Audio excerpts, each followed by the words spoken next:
All right, we're gonna jump into our three pack. We're getting a little behind on time, so we got to speed things up a little bit. But you know, we talk about business plans and we talk about time management. So I wanted to break down some things on it, on how I approach time management. As a matter of fact, we're starting something this week where we're having our team come in on Mondays now, and we'll go over our calendars and then start making calls and so forth. And for me, when I take a look at time management, I start with this. And everybody, if you've listened to the podcast, you've heard us reference green time versus red time. This is everything. You have to figure out. I think it starts by figuring out what is it that you're doing each and every single week, and are you focusing? Because we can. We got 5 CE classes this week. With all the classes we got going, you could at the end of the day go, man, I was really busy this week. But the question is were you making money? Because Don't confuse being busy with progress. exactly. So for us, we define green time, and when we break out our calendars, we talk about green time, red time. Green time are money making activities. These are activities that I'm doing that are actually attempting to put food on the table. And some examples are sitting down and making calls or attending networking events, doing an activity that is solely predicated on I'm trying to earn income. And then red time are there's necessary activities that we have to do throughout the week to keep our business running, and we call them red time, but they're not necessarily money making activity. These are non money making activities.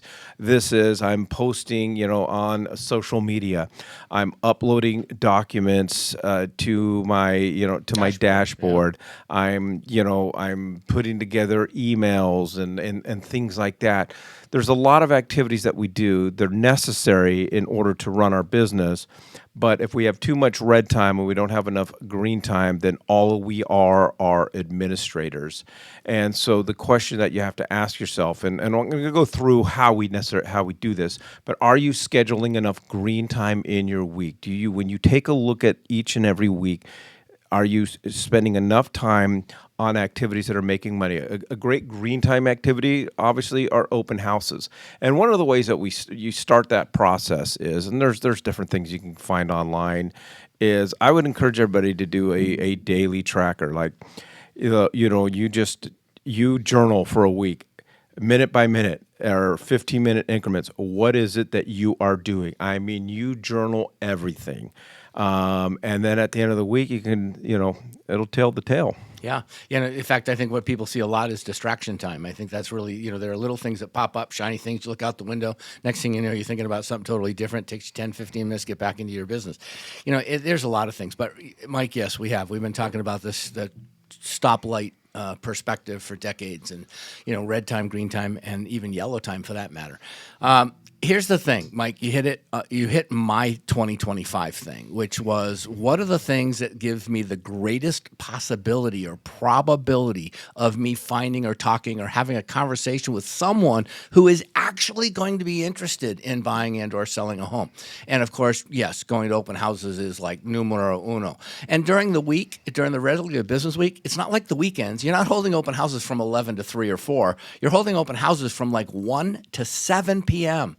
because you need to get into that drive time of people coming home to give that property potential the eyeballs that it really needs. And then, of course, amongst all the other things. But yeah, you're on the money, Mike. You pick up the phone, you call people that that you think most care about your success, and just stay in conversation with them. Remind them you're in real estate and ask them if they know anybody.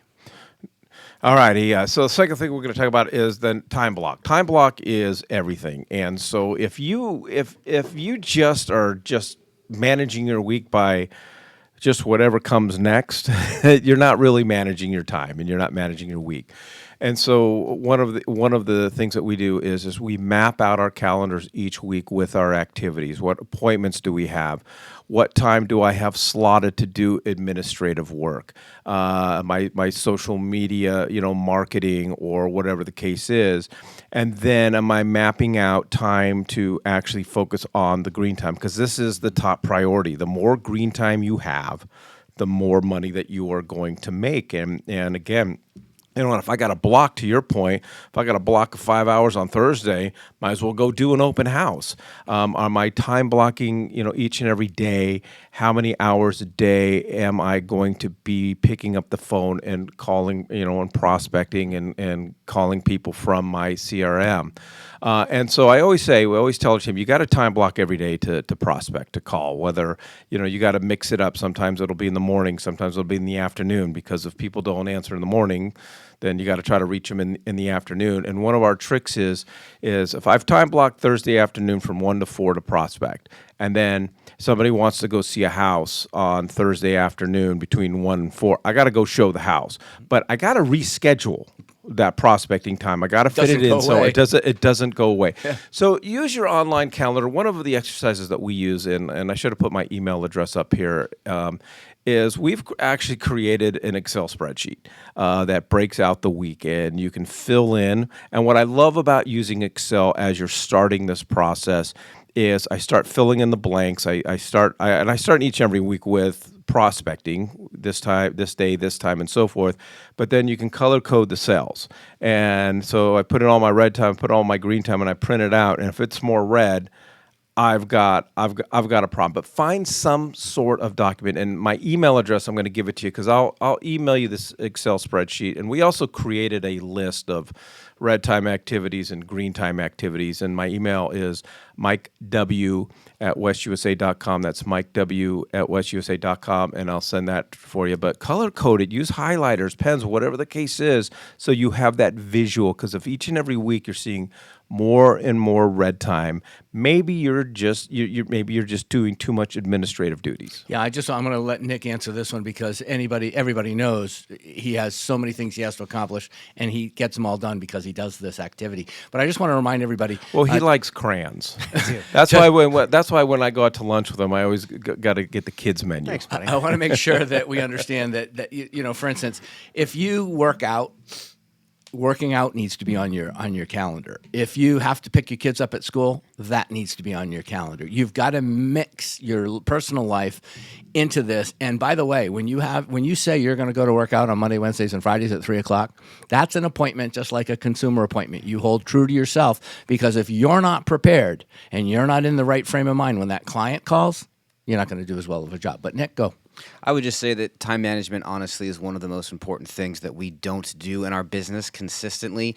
We see those top producers that are top producers through every single market, no matter what's going on, up and down, short sales or the current low inventory. Their time management keeps them consistent in their closings every single day, just like our budgets. If we're not managing our day is managing us. So using time blocking, using red time versus green time. If you don't know what those activities are, 100% email Mike. If you're new at this, it's going to take some time. Don't get down on yourself. Don't get discouraged. Talk to a coach. Talk to a team leader. It's hard to get good at. All right, and so I forgot the title of this third point. Content. I think you and I had a discussion this morning about how my morning went, right? Yeah. But like I said, use a daily journal to track your day-to-day activities. Just do it for a week.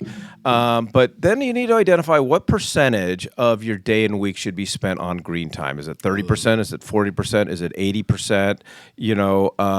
And then you start with that and make sure that your week consists of 80% or whatever that number is of green time.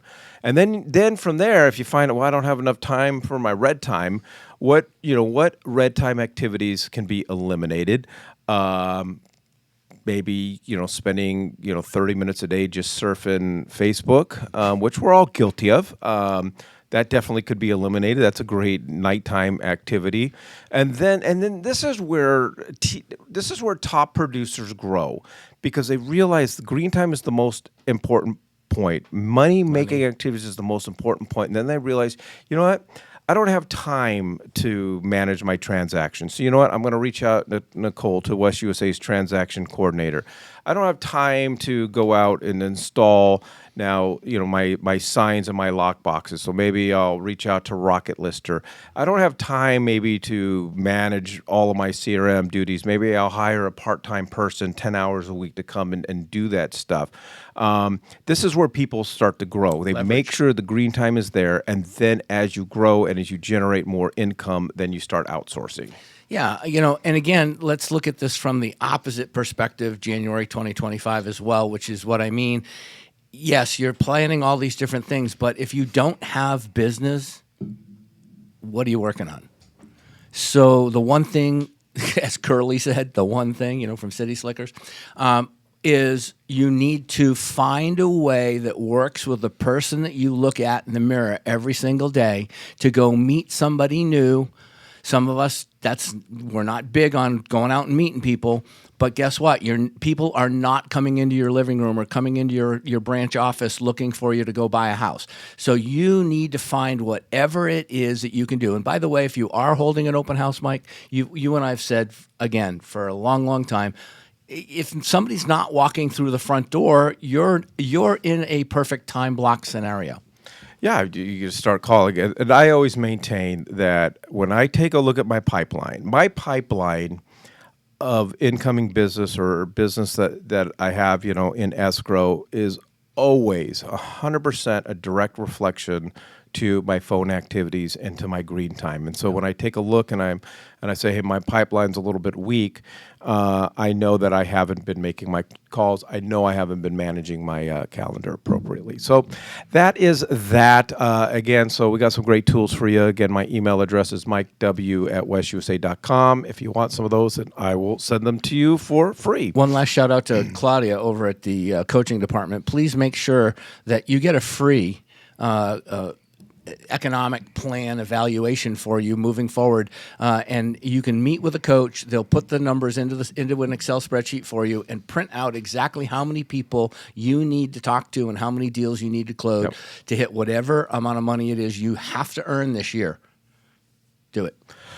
All righty. Appreciate it, Todd. Thanks, Nick. All right.